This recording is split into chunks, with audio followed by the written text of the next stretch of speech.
In the following video segment, we're going to examine how to use the standard form of a linear function to sketch the graph. And remember, the standard form assists us in finding the x and y-intercepts very quickly. So if we have the x-intercept and the y-intercept, that's 2 points on the graph. We can connect them with a line and get a quick sketch. So let's see what this looks like with the first example, 4x plus 3y equals 12.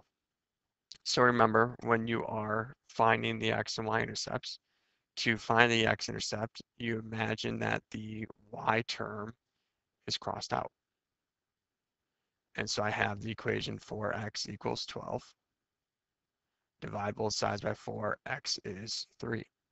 So my x-intercept is at 3 on the x-axis, which is the coordinate 3, 0. My y-intercept,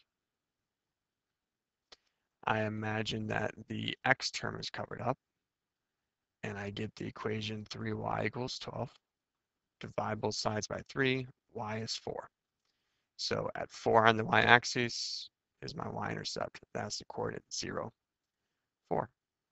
Now that I have my two intercepts, my x and my y, I see I have 2 points on the graph, and I can connect these with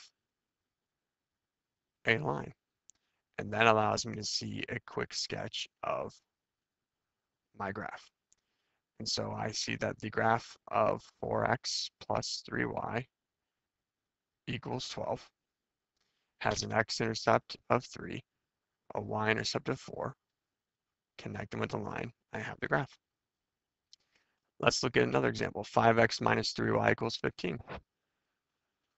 We do the same idea. We want to identify our x and our y-intercept first.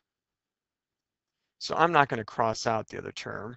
We've done that enough where now I can just realize if I want to find the x-intercept, I just set 5x, the x term, equal to 15. Divide by 5, x is 3. That's the coordinate 3, 0. And to find my y-intercept, I take the y term. Now remember, when you take the y term, you have to also look at the operation. So it is negative 3y equals 15. Divide by negative 3, y is negative 5. That's the coordinate 0, negative 5. So my x-intercept is at 3. My y-intercept is at negative 5. There are my 2 points.